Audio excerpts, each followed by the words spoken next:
Burunqi zamanda bir odam qeyrib, müşchib ketgan og'riqchan dadisini beqish eg'ir kelgashga, taqqa et chiqib, egiz hangdan tashlab etishni ko'ngliga pikibdi.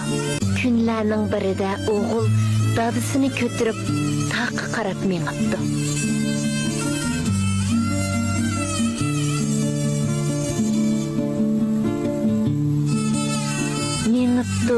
Mengibdi. Uzaq yo'l yurgandan keyin ular oxiri tog' cho'qqisiga yetib ketdi. O'g'li dadisini cho'nqur hangga tashlab o'tay deb turganida, Oğlum, meni tashlab etmoqchi bo'lsa, ana o tog' cho'qqisini tashlab et. Men bu bovog'ini shu yerga tashlab etgan. O'tniga lopqut degan mana shu.